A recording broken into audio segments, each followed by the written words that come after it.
श्री स्वामी समर्थ अवधूत चिंतन श्री गुरुदेव दत्त दिगंबरा दिगंबरा श्रीपादवल्लभ दिगंबरा सरिता 24 स्वामी आणि स्वामी इच्छा आहे आपल्या स्वामी चॅनलमध्ये तुम्हा सर्वांचं परत एकदा खूप खूप स्वागत आहे. तर आजचा दिवस तुम्हाला खूप छान जावो आणि स्वामी कृपेने तुमच्या सर्व चांगल्या इच्छा महाराज नक्कीच पूर्ण करत. तर जे नवीन असतील तर त्यांनी आपल्या सरिता 24 स्वामी आणि स्वामी इच्छा आहे आपल्या चॅनलला लाईक सबस्क्राईब आणि शेअर करायला विसरू नका, जेणेकरून नवीन नवीन व्हिडिओचे नोटिफिकेशन सर्वप्रथम तुमच्यापर्यंत येईल. तर लक्ष्मीपूजन 2023 तर 12 नोव्हेंबर 2023 वार रविवार या दिवशी नरक चतुर्दशी तसेच अमावस्यासुद्धा सुरुवात होते आणि त्याच दिवशी लक्ष्मीपूजन आहे. तर याबद्दल कुठले मंत्र म्हणायचे, कशी पूजा करायची याबद्दल सविस्तर माहिती आपण घेणार आहोत. तर व्हिडिओ स्किप न करता व्यवस्थित पहा, म्हणजे तुम्हालाही आपले लक्ष्मीपूजन कसे करायचे आणि मांडणी कशी करायची याबद्दल माहिती मिळेल. तर नरक चतुर्दशीच्या दिवशी म्हणजेच तसंही वसुबारसपासूनच आपण अभ्यंग स्नान करत असतो. अभ्यंग स्नान म्हणजे काय, तर सूर्योदयापूर्वी झालेले स्नान हे अभ्यंग स्नान असते. तर त्यासाठी आपण तेलाने मालिश करायची आहे. मग बऱ्याच जणांकडे बदाम तेल असेल किंवा अजून काही तेल असेल तर त्या तेलाने मालिश करून सुगंधित असे ओढणे लावून आपण पहाटे अभ्यंग स्नान करतो आणि त्यानंतर आपल्या दिवसाची सुरुवात होते, देवपूजा करतो. असा आपल्या प्रत्येक दिवसाचं एक महत्त्व असतं. त्याचप्रमाणे आज म्हणजे नरक चतुर्दशी या दिवशी नरकासुराचा वध झाला होता आणि चांगल्याची वाईटावर मात करून हा दिवस खूप सुंदर असा साजरा केला जातो. म्हणून आपल्याला लक्ष्मीपूजन हे वर्षातील खूप महत्त्वाचा एक उत्सव आपला असतो. तर त्यासाठी आपल्याला लक्ष्मीपूजनाची सुंदर अशी तयारी करायची आहे. तुम्ही प्रदोषकाळी संध्याकाळी 5:30 नंतर किंवा 5 नंतरसुद्धा तुम्ही तयारीला सुरुवात करू शकता.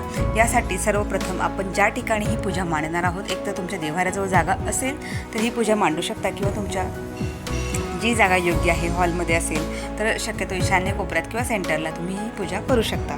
तर ही पूजा आपल्याला रात्रभर ठेवून सकाळी त्याची पूजा करून ही पूजा उतरवायला चालेल. तर सर्वप्रथम आपल्याला ती जी जागा आहे ती सुचिरभूत करून घ्यायची आहे आणि तिथे गोमूत्र शिंपडून घ्यायचं आहे.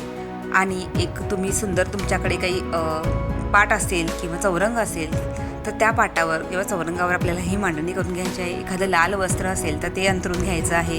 त्यानंतर डाव्या साईडला सर्वप्रथम कलशाची स्थापना करून घ्यायची आहे. मंगल कलशाची स्थापना करायची आहे. तिथे तुम्ही तांदळाने स्वस्तिक काढून घ्यायचं आहे, त्यावर हळदी कुंकू लावायचं आहे. आणि मग आपण जे मंगल कलशाची स्थापना करतो त्यामध्ये हळदी कुंकू, 1 रुपयाचं नाणं आणि सुपारी हेही टाकायचं आहे. आणि मग त्या मंगल कलशावर आपल्याला हळदी कुंकू लावायचं आहे. स्वस्तिक काढलं तरी चालेल किंवा तुम्ही सगळ्या बाजूंनी त्यावर हळदी कुंकू लावून घेऊ शकता. आणि मग तिथे खाऊची पाने किंवा आंब्याच्या पानांनी तुम्हाला तो मंगल कलशाची स्थापना करून त्यावर नारळ ठेवायचा आहे. नारळाला सुद्धा हळदी कुंकू लावून पंचोपचार पूजा करायची आहे, म्हणजे आपल्याला अक्षताही लावायच्या आहेत. आणि मग त्याच्यावर तुमची जी फुलं असतील तर ह्या फुलांसाठी आपल्याकडे निशिगंधाची, झेंडूची किंवा गुलाब हे सर्व जे काही छान छान सुगंधी देणारे, मोगऱ्याची, हे सर्व आपल्याला फुलं जमा करायचे आहेत. त्यांचे हार बनवायचे आहेत. त्यांची सुटी फुलं असतील तर तीसुद्धा चालतील. तर ह्या पूजेसाठी भरपूर फुले लागतात, म्हणून आपल्याला जास्तीत जास्त फुले घ्यायची आहेत. त्यानंतर बरेच जण केळीचे खांब किंवा कर्दळीचे खांब लावतात. काही जण आंब्याचेही तोरणं तयार करून आपल्या मुख्य दरवाजावर सुद्धा स्वच्छ केलेला असतो. तिथे सुद्धा आंब्याचं आणि झेंडूच्या फुलांचं तोरण आपल्याला मुख्य दरवाजावर लावायचं आहे.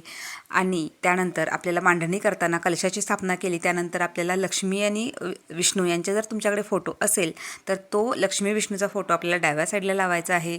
मधोमध आपल्याला लक्ष्मी यंत्र म्हणजेच आपल्याला श्रीयंत्र, जे आपण लक्ष्मीचं आसन म्हणतो, तर श्रीयंत्राची स्थापना करायची आहे. त्याच्या साईडला मग कुबेर यंत्र तुमच्याकडे अवेलेबल असेल तर कुबेर यंत्र, आणि ते नसेल तर तुम्ही विडा ठेवून सुपारीची मांडणी करू शकता.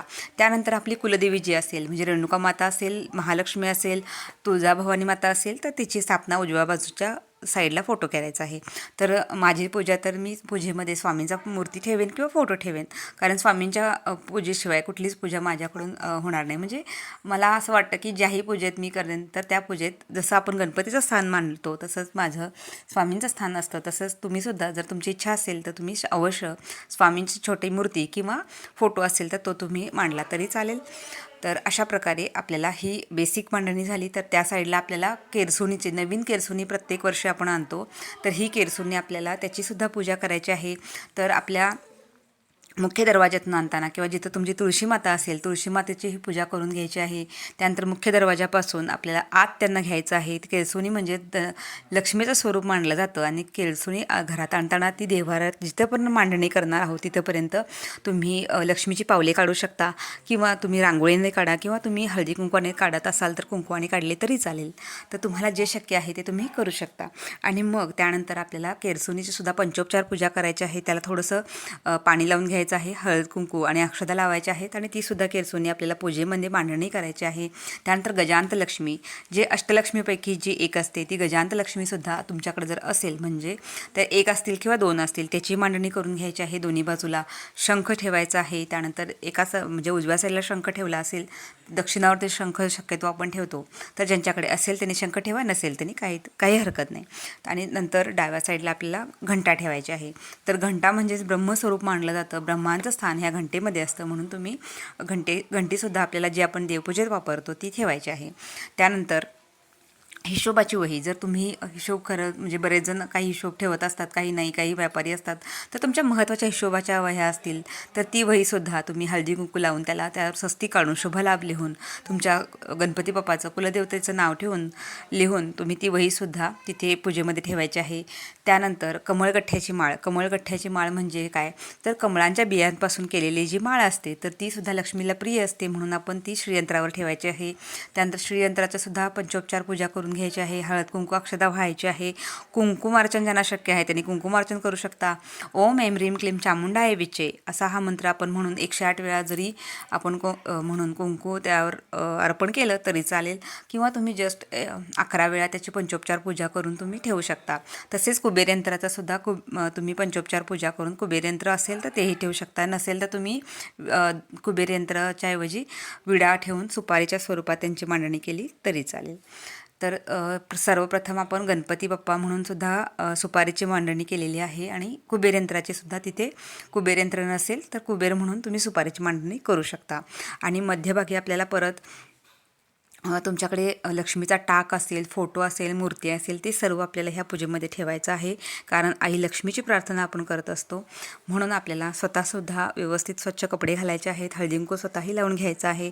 जर कुलस्त्री आणि घरातील पुरुष असतील, ह्या दोघांनी मिळून ही पूजा केली तर चालेल, कारण ह्या पूजेच्या मांडणीला आणि सेवेला खूप वेळ लागतो. त्यामुळे सर्वांनी मिळून किंवा घरातल्या सगळ्यांनी एकत्र येऊन ही पूजा शक्यतो करावी. त्यानंतर आपल्याला ही मांडणी होत असताना आपल्याला हळदी कुंकवाचं स्वस्तिकसुद्धा काढायचं आहे. तिथे तुम्ही श्रीयंत्राची स्थापना केली तरी चालेल किंवा गजांत लक्ष्मी ठेवली तरी चालेल. त्यानंतर आपल्याला शुद्ध गाईच्या तुपाचा दिवा लावायचा आहे.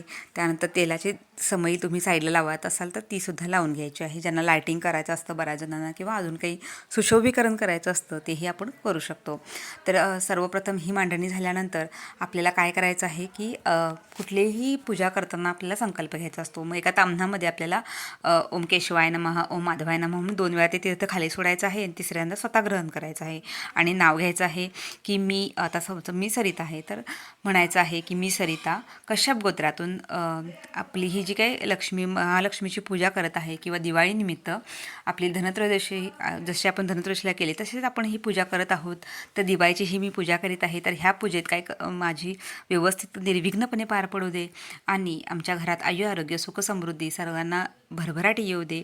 तसेच अप्राप्त लक्ष्मी प्राप्त होऊ दे आणि घरी असलेली प्राप्त लक्ष्मी अखंड घरात वास करू दे.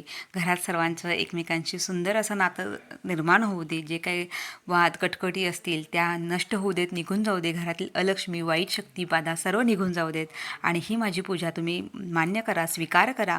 आणि ह्या पूजेमध्ये ह्या पूजेसाठी आपण त्यांना आवाहन करतो आणि तुमची इथं प्रतिष्ठापना होऊ दे, किंवा तुम्ही इथे ही पूजा स्वीकार करण्यासाठी यावे असं म्हणून आपण आवाहन करायचं आहे.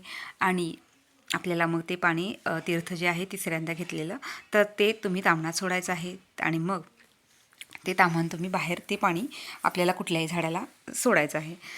तर अशा प्रकारे आपल्याला मग ही संकल्प झाला आणि मग आपल्याला सर्वप्रथम गणपतीचे स्वरूप म्हणून आपण जी सुपारी घेतो त्याचे ओम गम गणपते नमः असं म्हणून 11 वेळा पाणी त्यावर सुपारीवर सोडायचं आहे आणि त्याची स्थापना करायची आहे.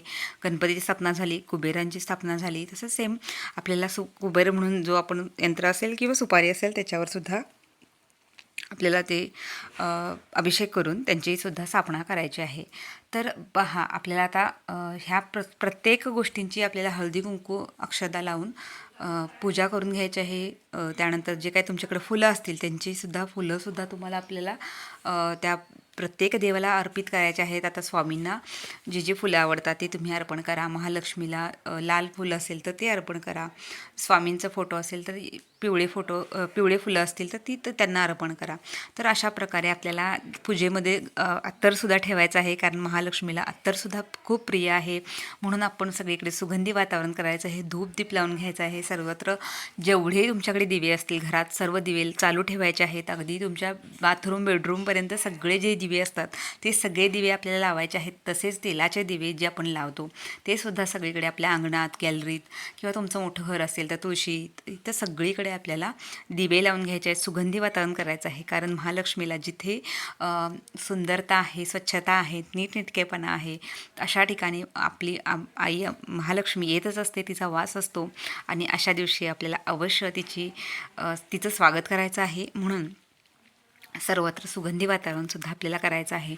तसेच आपल्याला गुळ खोबऱ्याचा नैवेद्य तिथं ठेवायचा आहे. तर त्या 2 गुळ खोबऱ्याच्या वाटी असतात ते सुद्धा ठेवायचं आहे. त्यानंतर धनेसुद्धा लक्ष्मी स्वरूप मानलं जातं, म्हणून धने एका वाटीमध्ये किंवा बाउलमध्ये तुम्ही घेऊन त्यावर गूळ ठेवू शकता. तेही तुम्ही नैवेद्य म्हणून ठेवायचं आहे. त्याचबरोबर आपल्या एखाद्या डिशमध्ये किंवा एखाद्या बॉक्समध्ये तुमचे जे काही घरातील महत्त्वाचे ज्वेलरी असतील, थोडेसे दागिने किंवा पैसे असतील तर ते सुद्धा त्याचीसुद्धा मांडणी करून आपल्याला त्या पूजेमध्ये ठेवायचं आहे. कारण हे खूप महत्त्वाच्या पूजा असतात, यामध्ये आपल्याला ह्या सर्व गोष्टी ठेवायच्या आहेत. भलेही तुमचं जर वाटत असेल इन्सिक्युअर तर तुम्ही रात्री झोपायच्या वेळेला ते काढून तुमचे दागिने किंवा पैसे काढून ठेवू शकता, पण शक्यतो रात्रभर ठेवलं तरी अतिउत्तम. आणि त्यानंतर लाह्या आणि बत्ताशेचा नैवेद्य आपल्याला सर्व देवांना दाखवायचा आहे. तुम्ही जो घरात फराळ दिवाळीसाठी केला आहे त्याचा सर्वप्रथम मान हा आपल्या महालक्ष्मीच्या पूजेत असतो. म्हणून आम्ही सर्वप्रथम जे फराळ करतो तो सर्व फराळ वेगळा प्रत्येक वेळी तयार झाला की काढून ठेवतो, जेणेकरून त्यानंतर म्हणजे लहान मुलं असतील किंवा अचानक आपल्याला काही टेस्ट करायचं असेल तर तो प्रसाद बाहेर बाजूला काढून ठेवला असतो. मग तुम्ही बाकीचा ग्रहण केला तरी चालेल, पण शक्यतो हा प्रसाद आपल्याला महालक्ष्मीच्या पूजेसाठी ठेवायचा आहे. सगळा जेवढा काही तुम्ही प्रसाद केला आहे तो सर्व फराळ आपल्याला तिथे ठेवायचा आहे आणि तो नैवेद्य म्हणून दाखवायचा आहे. ड्रायफ्रूट्स दाखवायचे आहेत. त्यानंतर प्रत्येक नैवेद्यावर आपल्याला तुळशीपत्र ठेवायचं आहे. आणि ही पूजा मांडत असताना सतत म्हणजे तुम्ही आता लक्ष्मीची स्थापना करत आहात, तिचा अभिषेक करत असाल तर ओम ऐं ह्रीं क्लीं चामुंडाय विच्चे हा आपल्याला 99 मंत्राचं हे करायचं आहे, मंत्र बोलायचा आहे. त्यानंतर तुम्ही कुबेर यंत्र ठेवत आहात तर कुबेराचा मंत्र म्हणायचा आहे. जर तुम्ही आपल्या कुलदेवतेचा मंत्र म्हणत असाल तर कुलदेवीचं आवाहन करायचं आहे. आणि गणपतीची आपण जेव्हा पूजा करत असतो तेव्हा सतत ओम गम गणपते नमः ह्या गोष्टींचा किंवा ह्या मंत्राचा वापर करूया, जेणेकरून आपल्या पूजा जी व्हायब्रेशन्स तयार होतात आपल्या मंत्रोच्चाराने तर ती व्हायब्रेशन्स आपल्याला खूप पॉझिटिव्ह एनर्जी देत असतात. म्हणून सतत आपल्याला हे नामस्मरण आणि हे मंत्रस्तोत्र आपल्याला सतत म्हणायचं आहे. तसेच या दिवशी आपल्याला जो फराळ केलेला आहे त्याचाही नैवेद्य दाखवायचा आहे. तर या सर्व गोष्टी ह्या मांडणी करायची आहे सुंदर अशा. त्यानंतर तिथे आपल्याला हे नैवेद्य दाखवायचं आहे. त्यानंतर अष्टलक्ष्मी ओम अष्टलक्ष्मी नमो नमः म्हणून तुम्ही तिथे रांगोळी सुंदर काढून त्याचीसुद्धा करू शकता. ज्यांच्याकडे अष्टलक्ष्मीचा फोटो असेल तिथे अष्टलक्ष्मी म्हणजे 8 प्रकारची आरोग्य ऐश्वर्य देणारी लक्ष्मी म्हणजेच अष्टलक्ष्मी असं म्हणून आपण ह्या आपल्या देवीची पूजा करत असतो. तर जर तुमच्याकडे कमळ अवेलेबल असतील तर कमळसुद्धा तुम्ही देवीला वाहू शकता. महालक्ष्मीला कमळ खूप प्रिय आहे, कारण ते तिचं आसन आहे, म्हणून आपण कमळसुद्धा देवीला अर्पण करू शकतो. तुम्हाला ज्या गोष्टी तुम्हाला मिळतील किंवा सहज शक्य उपलब्ध होतील तर त्या गोष्टी आपण अवश्य करायच्या असतात.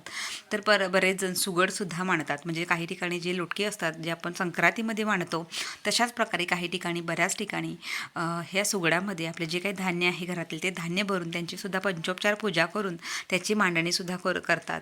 तर तुम्हाला असं भरपूर दिव्यांचा हा सण आहे. दिन दिवाळी गाई म्हशी ओवाळी. तर आपल्याला प्रार्थना करायची आहे एकत्र येऊन जेव्हा आपण आपल्याला महालक्ष्मीची त्या दिवशी काय काय सेवा करायची आहे हेही सांगेन. महालक्ष्मीची पूजा सगळी सुंदर प्रकारे झाली तर आपल्याला 6:30पर्यंत ही मांडणी करून झाली. त्यानंतर आपण 8 वाजल्याच्या आत आपल्याला ही पूजा घ्यायची आहे. ज्यांच्याकडे नारळ वाढवतात तुम्ही वाढवू शकता, वाढवत नसाल तर तुमची ऐच्छिक आहे. त्यानंतर आपण पुरणपोळीचा नैवेद्य ज्यांना जमेल त्यांनी अवश्य दाखवावा. आमच्याकडे पुरणपोळीचा नैवेद्य महालक्ष्मीला दाखवला जातो ह्या दिवशी, कारण पुरण म्हणजे पूर्ण ब्रह्म असं आपण मानतो पुरणपोळी. तर आपण ह्या दिवशी महालक्ष्मीला 5 पोळ्यांचा पुरणपोळ्यांचा नैवेद्य दाखवला जातो. तो आम्ही रात्रभर तिथेच ठेवतो आणि झाकून ठेवलेला असतो. तर हा दुसऱ्या दिवशीच आम्ही ग्रहण करतो किंवा उचलतो, तर तो तिथेच ठेवला जातो. आणि आपल्याला सर्वप्रथम सगळ्यांनी एकत्र येऊन देवीची ज्या तुम्हाला ह्या सेवा शक्य आहेत त्यांनी करा. बघा, कमलात्मक मंत्र म्हणायचा आहे, महालक्ष्मीचा मंत्र म्हणायचा आहे, स्वामींची एकमाळ जप करायचा आहे. तसेच सिद्धकुंजिका स्तोत्र जर तुम्हाला म्हणता आलं तर ह्या दिवशी म्हणा. याचेसुद्धा खूप सुंदर असे फळ आपल्याला मिळत असते. तसेच महालक्ष्मीचे 108 जी नावं आहेत ते नाव घेऊन तुम्हाला तुळशीपत्र किंवा तुम्ही कुंकुमार्चन जरी त्या श्रीयंत्रावर केलं तरीसुद्धा ते खूप सुंदर अशी सेवा रुजू होते. त्यानंतर आपल्याला 108 विष्णूचे नावसुद्धा घेऊन ही नामावलीसुद्धा घेऊन तुम्ही त्या फोटोवर म्हणजे लक्ष्मी आणि नारायणाचा जो फोटो असतो त्याच्यावर सुद्धा तुम्ही तुळशीपत्र वाहू शकता. तर ही जिथे नारायण वास करतात तिथे महालक्ष्मी अवश्य येते हेही आपल्याला माहिती आहे. म्हणून आपण भगवान नारायणांची सुद्धा इथे छान सुंदर अशी पूजा करायची आहे. आणि सर्वांनी या दिवशी ह्या सेवा अवश्य करा. श्रीसूक्ताचं पठण करा. कुबेर यंत्रावर तुम्ही जर अभिषेक करत असाल तर त्यावेळेला पुरुष सूक्त म्हणायचं आहे. तर किमान एकदा तर तुम्ही ह्या सेवा अवश्य रुजू करा. 16 वेळा नाही जमलं श्रीसूक्त म्हणणं तर एकदा तरी श्रीसूक्त अवश्य म्हणावे. आणि सिद्धकुंजिका स्तोत्र आहे, कनकधारा स्तोत्र आहे. हे स्तोत्र तुम्हाला कुठेही मिळेल. तुम्हाला पूजेचे साहित्य जिथे मिळते तिथे पुस्तक असतात, छोटे छोटे पुस्तक असतात, ग्रंथ असतात, तर ते अवश्य घेऊन यावे. त्यावेळी नित्यसेवामध्ये ह्या सर्व गोष्टी असतात. तर तुम्ही आपण ललिता सहस्त्रनाम ह्या खूप सुंदर सुंदर सेवा आहेत, गायत्री सहस्त्रनाम ह्या ज्या सेवा करता येईल ह्या सेवा आपण अवश्य रुजू कराव्यात. त्यानंतर सगळ्यांनी एकत्र येऊन आपल्या कुटुंबासाठी दिन दिवाळी गाई म्हशी ओवाळी असं म्हणतात. तर आपलं जसं आपण कुटुंबातील सगळे सदस्य एकत्र येऊन ह्या पूजा करतो तसं आपल्याला छान असे सुंदर लाभ होतात. सर्वांनी प्रार्थना करायची आहे की आईल अखंड लक्ष्मी घरात प्राप्त होऊ दे, समाधानाने राहू दे.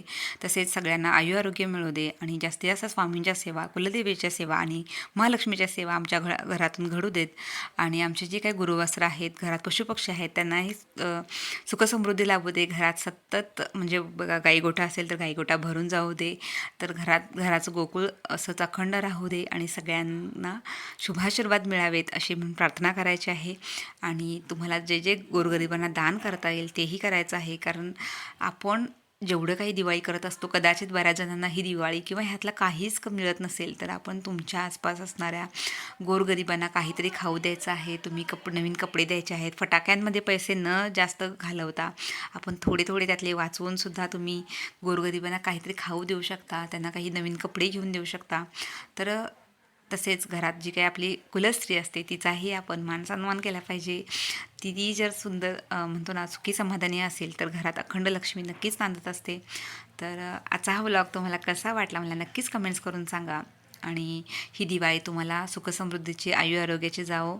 तुम्हा सर्वांकडून जास्तीत स्वामी सेवा घडो आणि हे विश्व स्वामीमय करण्यासाठी आपण एकमेकांना स्वामी सेवेचं महत्त्व पटवू, स्वामी सेवेकरी वाढवू आणि त्यांना सेवेत रुजू करू.